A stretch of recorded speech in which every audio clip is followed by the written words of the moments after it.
Hey everybody, it's Mariana with Three Peaks Classroom. Welcome to all of my brand new subscribers, by the way. Recently in June, I hit that elusive 1,000 subscriber mark on my channel, and I am just so elated. Thank you everybody for being here and for supporting this channel and watching and commenting and recommending it to everybody. Actually, as of recording this, I'm already at 1,500 subscribers. So just thank you everybody for being here. For those of you who are new here, my name is Mariana and I am a grade 3 and a grade 4 teacher here in Alberta, Canada. And I love to make helpful YouTube videos on this YouTube channel for other educators just like you. In today's video, I want to share with you absolutely everything that I do to plan, schedule, and teach my language arts block in my grade 3 or in my grade 4 classroom. I'm going to show you all of the resources that I use in my classroom. I'm going to go over my timetable. What does my week look like from Monday to Friday, and how do I break everything down on the daily? I'm going to go into detail about how I do every activity. That's all going to be covered in today's video. It's my hope that from today's video, you are feeling confident, prepared, and organized to tackle your language arts block in your classrooms this upcoming school year. Every single resource that I'm going to be talking about in today's video will all be linked down in the description of this video. So if you're wondering, hey, where is that thing she was talking about? Or, oh, I really like that, whatever she's holding up, you can find every single link in the description of this video. Some of them are free products and some of them are paid on TPT or purchased elsewhere. Everything will be available as a link in the description of this video. During any given week in my language arts classroom, this is what we cover. We cover independent reading and writing, explicit reading and writing instruction, daily 5 stations that reinforce the reading and writing lessons that we've been doing, explicit phonics and grammar instruction, phonics and grammar games, journal writing, home reading, morning message, making words, and cursive writing. We cover all of that in my language arts program, and I want to share how I do it all with you in today's video. Phew! I know that sounds like a lot, and it is a lot, but it's the only way that you are going to cover all of the outcomes in your program of studies and make sure that you have time to reinforce and practice and assess each skill. So if you're willing to give it a try, this is a system that I have fine-tuned over the last 7 years in my classroom. So don't think that I came out of university and I had this up and running. Heck no. Actually, quite the opposite.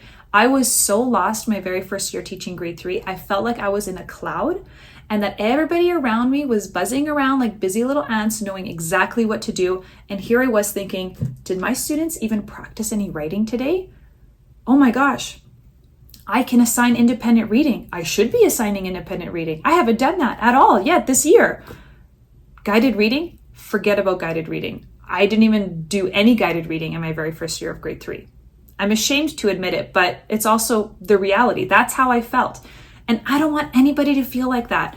So in this system, if you follow the schedule that I have laid out, I promise you will feel more confident and more prepared this coming school year.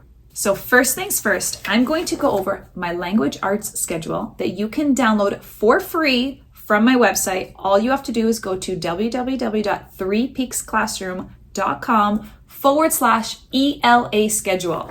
And there you will get this exact copy of my schedule right here. Everything that I'm going to tell you today in this video is right here in these plans. You can download it for free. You just got to put your email in and confirm your email address. And then you will get this free download sent straight to your inbox, and you can follow along with me in this video, or you can do this in your classrooms as well. So I'm going to go over these weekly plans, what I teach on Monday, Tuesday, Wednesday, etc. Now this is assuming that the school year has been up and running already. And I want to explain that during the first day of school, actually, I sit down with my students and we set up our language arts notebooks. Those of you that follow Three Peaks Classroom on Instagram, you know that I love teaching with my language arts notebook, and that's what this looks like. This is the grade 3 version. I also have a recently updated grade 4 version as well. It's right here, actually. Here's the recently updated grade 4 version. They're very similar though, thankfully, with the new curriculum. So if you're teaching a combined grade 3 and grade 4 now, luckily the outcomes are more similar than they were in the previous year. But the first thing that we do is we sit down as a class on the very first day of school, even if it's a half day. I ask them to take out their coiled notebooks that were part of their school supply list, or if they weren't coiled, maybe it was one of these. If that wasn't it, then hopefully you have something that is more like an 80-page notebook, something like this. And what I do is I have it ready to go. We have their title page ready to go. I've printed it. They get to choose between the girl or boy image, and we glue it on the very front cover.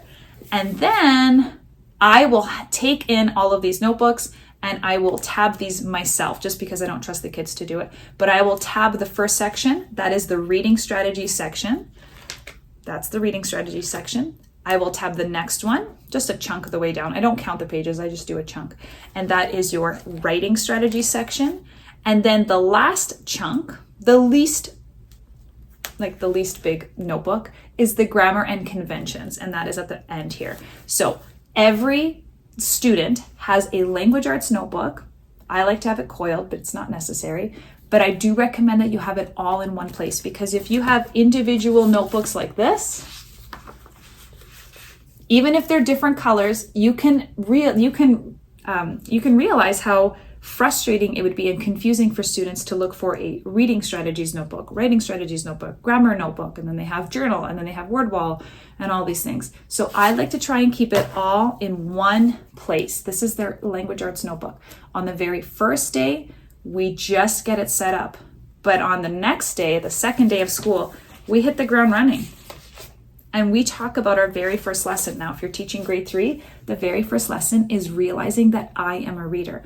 And so we will do this very first lesson just to ease our way into building these anchor charts, because later in the school year, these anchor charts might get a little bit more detailed, but this is a great starting off point for us to jump into the curriculum. So this is still covering curriculum. There's an I can statement here. I can read over 300 high frequency words that I learned in grades 1 and 2. This is part of the curriculum in grade 3. So we're still covering curriculum, but we're easing our way into building our language arts notebooks. So this is kind of like the beginning of the school year. This is what I'm doing, but I'm going to explain my language arts schedule as if we've already had the first week of school. Everything is kind of already set up, and I'm going to dive into my schedule and show you what I do starting Monday morning. This is exactly how I teach language arts. All right, so starting on Monday morning, when students walk into my classroom, they always bring with them their agendas. Now, agendas are a touchy subject at my school because we used to provide them and then we didn't provide them, but then some teachers provided them, and it just got to be really messy. So however you do agendas in your school, my students would come in from their cubbies and they would bring in their agendas and they would bring their home reading logs. Now, my home reading log that I have for my classroom looks like this, Camp Read a Lot. And they would open up to last night's reading. So the first page, then there's the parent information page, and then here is September. So they have this open on their desks with their agenda. Let's just say this is the agenda, and their agenda is open. I am looking for the signatures. So I'm walking around the class with a stamper, and I'm checking to see, okay, did you do your home reading? Stamp. Did you do this? Stamp. Good. Have I stamped your books? Close your agenda, close your home reading, put it in your desk for the end of the day when we will take care of it again. And while they are doing that, while that is out on their desks, they are working on a morning message. Every student in the class has a notebook that is dedicated just for morning message. It says in big, bright words, morning message. And what they do is while I'm walking around checking agendas and home reading, they are opening up to a new section. I don't say page because a lot of kids will just write one sentence and then they leave the rest. So this is a new section. So let's say they had written this already. We draw a line, we write the date, and here is the next morning message.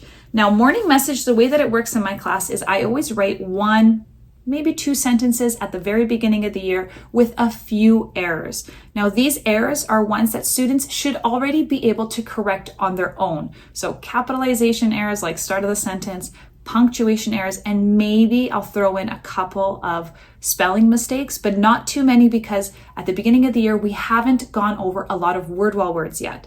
So in the beginning, I just keep it very simple. And under the morning message, I also write a number. So let's say I write a number 3. That lets the kids know there are 3 errors that they have to keep an eye out for. So while I'm walking around checking agendas and home reading, they are copying that morning message down in their morning message notebook without any errors. And if they get it correctly, they get a stamp. And I should also mention, I have classroom currency in my class. So if they get it correct, they get $1 for this. They get $1 for having their agenda signed, and they get $1 for doing their home reading. It's a quick and easy way for getting $3 that they get in the class to spend on other things. So that is how I handle morning message. Later in the school year, so after a couple months, I remove the number underneath the morning message. So now they don't know how many errors, and they have to be very critical when they are editing the morning message. It could be 10 errors, and there could be lots of spelling mistakes now, and they have to reference the word wall that's behind them, or they have to reference their personal dictionaries, because all the words that I misspell are words that we have covered in class. So I want them to feel successful, but this is also challenging enough for them. I don't want anybody to struggle. And you know the students that will struggle in the class. And so any kids in my class that need a little bit of extra support, maybe they're on a personal, like an IPP or something like that, then I might come and I might write the morning message in their books for them, and I might highlight the mistakes. So they have to go ahead and then they have to figure out how to correct those mistakes. So that's just a little differentiation or adaptation for those students that are struggling. Now, morning message takes about, I don't know, maybe 15 minutes in my class, maybe up to 20 minutes. That takes us up to announcements. We have broadcasts in our school. And so we put everything away by the time broadcast comes out. We listen to the broadcast, and then that kind of like kicks off our day. If a student finishes and edits their morning message before broadcast starts, they're totally welcome to go play with a STEM bin, or play cards with a friend, or choose a game or whatever. That's totally free time, up to them. Now, after broadcast, that's when we move into the first formal lesson of the day. And Monday mornings, I always start with 5+1 word wall words. Now, what do I mean by 5+1? 5 typical words. These are high frequency words that the kids should be able to spell. So I have 5 word wall words, and I have 1 subject specific term. So this is considered your tier 3 vocabulary. I'll pick 1 subject specific word, and the 5 word wall words I usually pick most of them have some sort of common spelling pattern as well. And the way that I do word wall words in my class is I take a word and I get them, I say the beginning sound, and then I'll say the word sounds like this. So I'll make up a nonsense rhyming word, and then they have to figure out the clues from that. And then I encourage somebody to spell the word. And then once they've spelled it, we put it up on the board. And then once all 5+1 words are up on the board, then they have to take out their second notebook. So remember, the first one's morning message. Then their second notebook is, this is their word work notebook. So this is everything that we do for phonics goes in this word work notebook. We play a game called The Word is Right, and we do a game called Making Words. All of that goes in this notebook. So then once the kids have all 5+1 words written down, their job is to write a sentence for each of the words that incorporates the word. My rule is that when you write a sentence with the word wall words, you cannot make any errors here. It doesn't matter how elaborate the sentence is. It could be as simple as the dog sat on the rug. It could be as simple as that, but you can't have any capitalizations errors, you can't have any spelling mistakes, and you can't have any punctuation errors either. So it doesn't matter how elaborate the sentence is, you just have to make sure that you put all of those skills and strategies to the test by making up your own sentences with the 5 word wall words. This lesson typically takes us 30 minutes. The introduction of the words maybe takes between 5 to 7 minutes, and then the rest of the time is spent working on the sentences. And again, when they're done making the sentences, that's when they can have free time again. So we have done morning message, and we've done our very first explicit phonics activity, which is, in my case, word wall words. Now, your division or your school might mandate that you follow a very specific phonics program, like UFly or Hegedy or whatever. If that's the case, then you take that lesson and you substitute it right here in this block. The very first 30 minutes of Monday morning, you can do that specific phonics instruction activity. That goes right here. In my class, we do word wall, or you might do sound wall as well.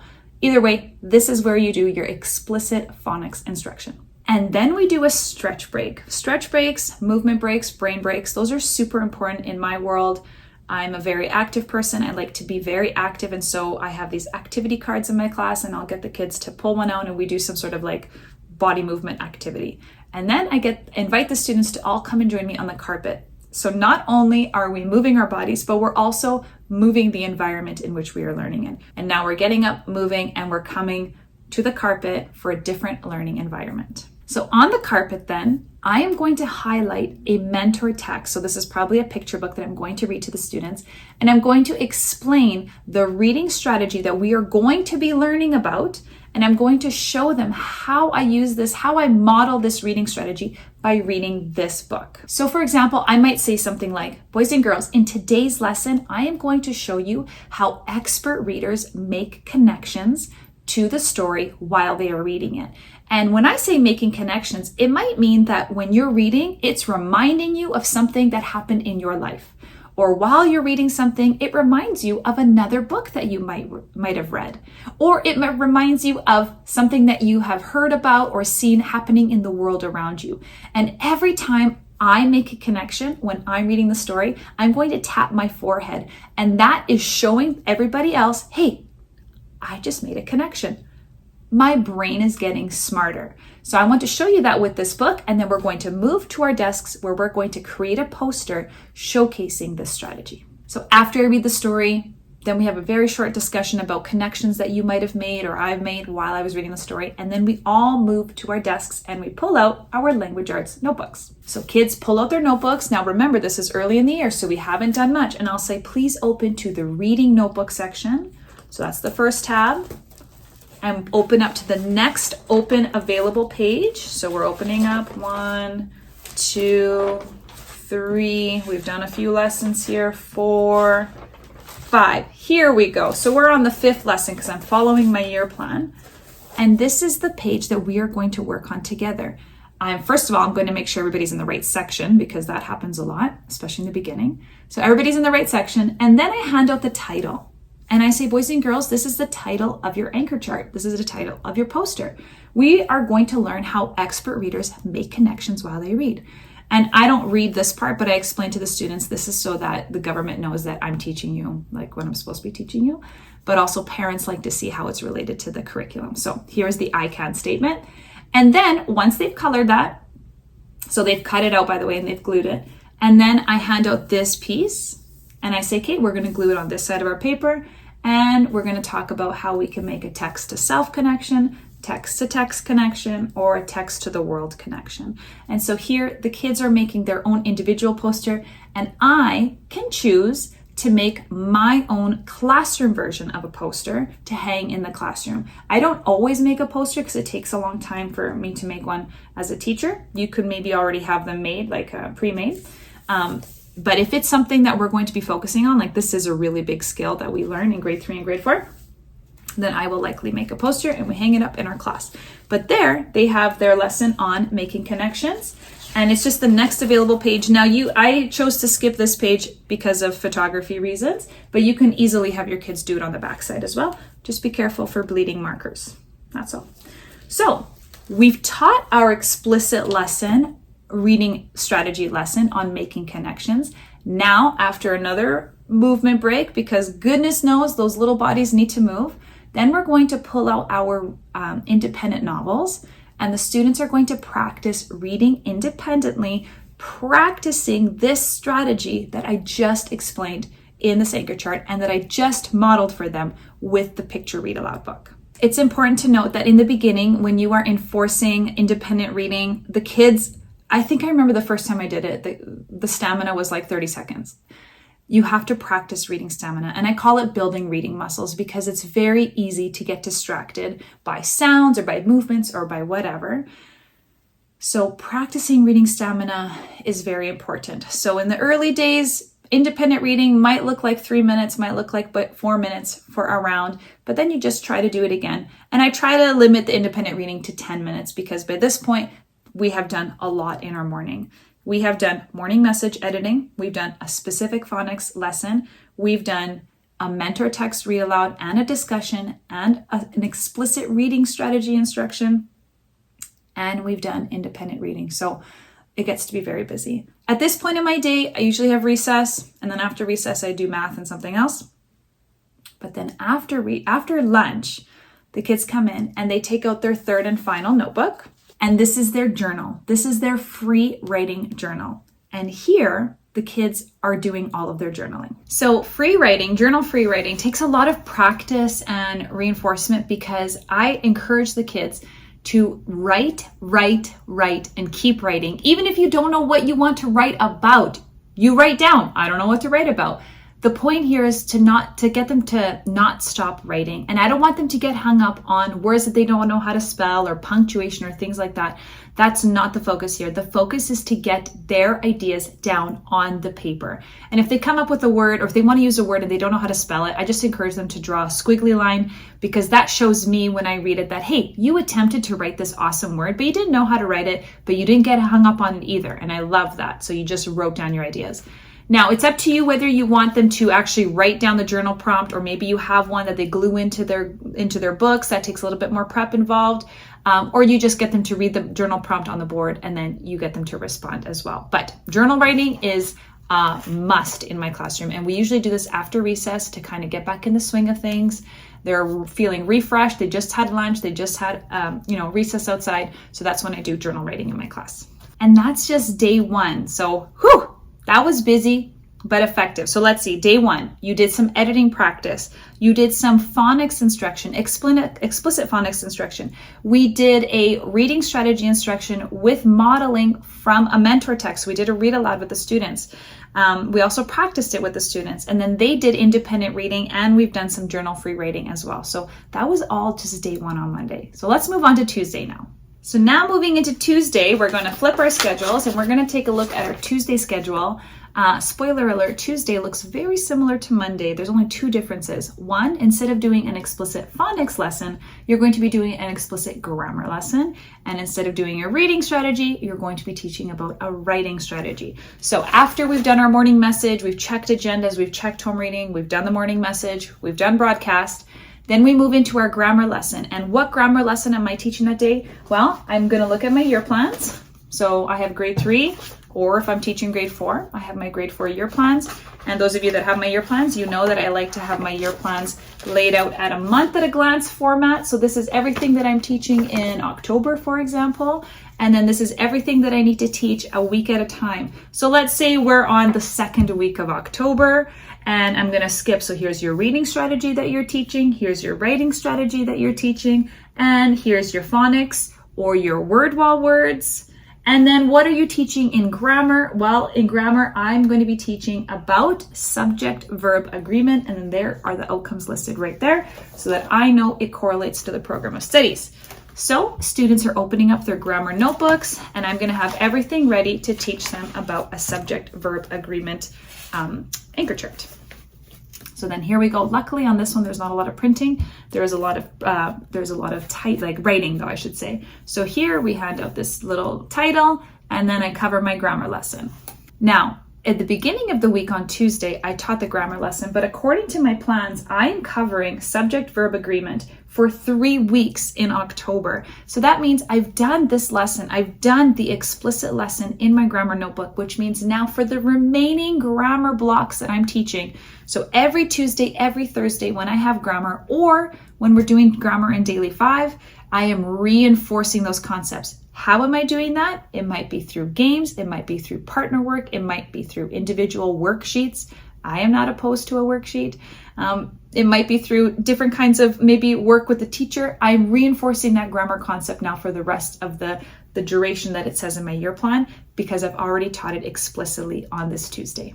So then we're moving on to our writing lesson. Of course, we do like a stretch break of some kind, but then here, instead of doing reading, we are doing a writing lesson. And similar in format, I will show them a mentor book, so like a picture read aloud book, and I'm going to explain what do expert writers do, what do good writers do, and let's pay attention and focus on these skills as I read the story. So if I'm looking again at October, the second week, what does it say in writing? Well, it says in my writer's notebook, I want to teach a lesson on sequencing words. So I'm opening up my notebook to the writing section because it's Tuesday, and we're going to be doing a lesson all about sequencing words. And so here it's related to the program of studies. I can include a variety of carefully selected words and sensory details to keep my audience engaged. That is related to the program of studies. And here are all of the sequencing words that you could use in your writing. But also, while I'm reading my mentor text, I want students to be listening for these kinds of words. First, meanwhile, all of a sudden, just then, next thing I know, yada, yada. And so I've read the story, we've written down on the whiteboard if we caught any of those words, and then we're going to come back to our desks and we're going to make this poster so that now I have a reference page for my students. So now when they are doing writing, they can choose to use these words in their writing, and they're already pre-spelled for them. They're already in short little phrases. So they just have to take this and they can add it to their journals or to their writing that they're doing in their daily 5 or any sort of writing that they're doing. They have this now as a reference in their writer's notebook. And like I said, Tuesday is very similar to Monday. So after we do the writing strategy lesson and practice, so I might give them a little bit of time to practice, then we are going into independent reading again. But while they're reading, they are focusing on those sequencing words. We're looking to see, hey, while I'm reading, can I notice any of these words? So you're reinforcing those writing concepts. You might also want to reinforce making connections, which is the lesson that you had the day previous. And so here you're constantly practicing and reinforcing in every block of your language arts programming. You're constantly reinforcing what you've already taught so that it's like a spiral curriculum, right? You're just constantly working on it, constantly touching on it and reinforcing it. And then after lunch, you guys know that I like to do journal writing again. So maybe this is where kids open up their writer's notebook and they have it next to them while they're doing their journaling. And maybe they choose to use some of these words if they want to. Remember, the whole point of journal writing is to get their ideas down on paper. Moving on to Wednesday. Wednesday starts to look a little differently. So we start off with morning message. That's always the same. But now we're doing another phonics activity. Now this phonics activity comes from my beloved resource, Month by Month Phonics. This is such a hard resource to find, and I think it's because it's out of print now. But not to worry. The game that we like to play in here, in the book, it's called Using Words That You Know. So if you know how to spell the word rat, then you can spell the word bat, cat, sat, mat, all of that, right? So it's just basically working on word families. That's what this game is. But my students and I have a clever title for this game, and it's called The Word is Right. And it's this whole game show thing, and we play the music, and I'm the Bob Barker. May he rest in peace, by the way. But we do this whole thing for the phonics activity, and it's basically just working with word families. But again, if your school or division is mandating that you use their particular program, that's when you insert it here, is this explicit phonics instruction.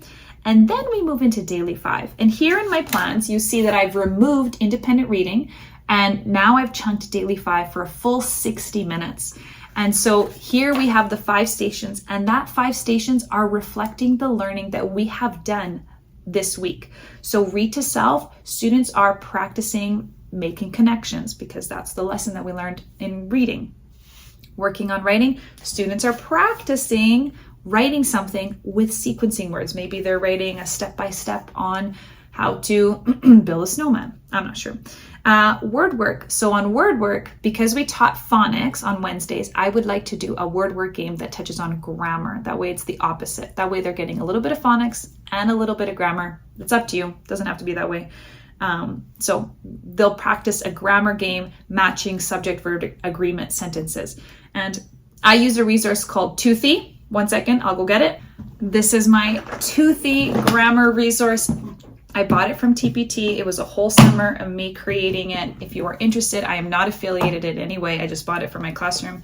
It's a really fun activity. You can just go onto TPT and search Toothy grammar and you'll see. But there's little games like adjectives in a sentence, identifying verbs in a sentence. So I might take one of these games to reinforce the subject-verb agreement concept that we have been learning in grammar so that they can practice that during our daily 5 rotation. So again, I have the grammar toothy, and I also have toothy phonics as well. So if I want to bring out a phonics game, which I do on Thursdays during daily 5, which I'll get to, then I use that as well in addition to this resource for teaching my phonics. And of course, part of daily 5 is kids are listening to reading, so Raz Kids or Epic.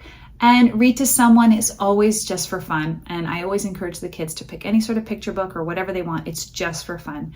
And that's your daily 5 for Wednesday. And then after lunch, of course, we do free writing in our journals on Wednesday. And that's Wednesday. So let's move on to Thursday.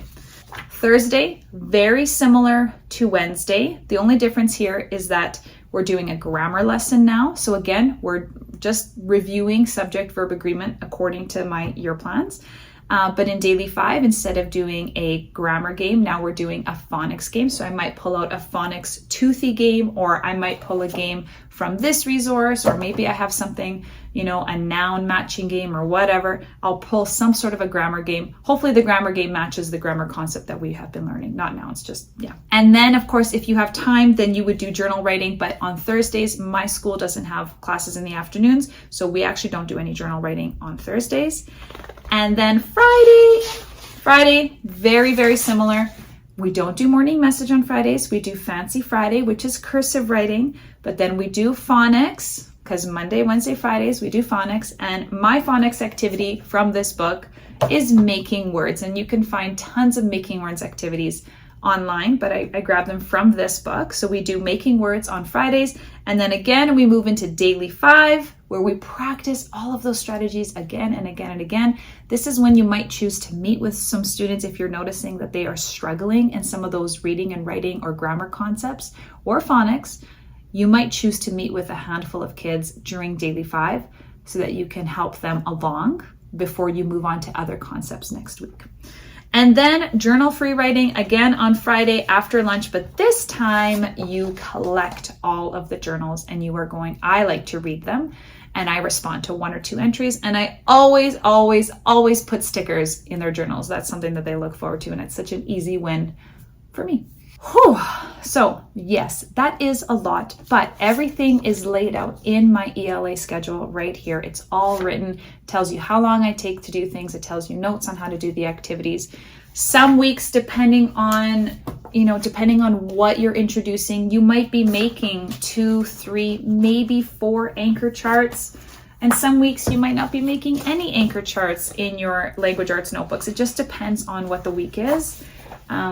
I tried, when I was creating the year plans, I tried to correlate what was happening with reading and what was happening with writing as well. So for example, there's a month where in reading, we're doing a novel study. And so we're looking at the way a story is structured. But then in writing, we're also writing our own novel. So we're looking at a beginning of a story and we're looking at the main event of a story. So I tried weaving those both together so that in the classroom, it's a lot more fluid and seamless. And before I wrap up this episode, I just really quickly want to go over all of my resources one more time, just a little bit more explicitly, so you can see what it is and where you can grab it. So I'm going to start with my year plans. I have a grade 3 year plan aligned with the new Alberta Program of Studies, and I have a grade 4 year plan also aligned with the new Alberta Program of Studies. And like I mentioned before, my year plans are laid out at a month at a glance. So this is everything you would need to teach in the month of November, and it's broken down by week. So week 1, this is everything that you would have to have taught in reading, writing, phonics, grammar, and then I have math games, science, social health, phys ed, and art. I have all the subjects listed here,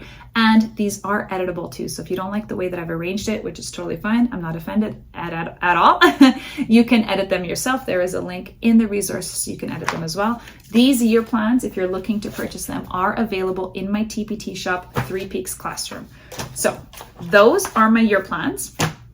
Next, I have my language arts notebooks. I have a grade 3 version and a grade 4 version, and they are my reading notebook strategies, my writing strategies notebook, and I have my grammar strategies notebook. These are all individually sold. So if you just want to have the writing strategies, for example, you can grab that, or you can grab it as a bundle. I have all three of these in a bundle. Or if you want to have the language arts notebook and the year plans together, so you know what to teach and when to teach it, this is also bundled as well. And my ELA notebooks are available also on my TPT store.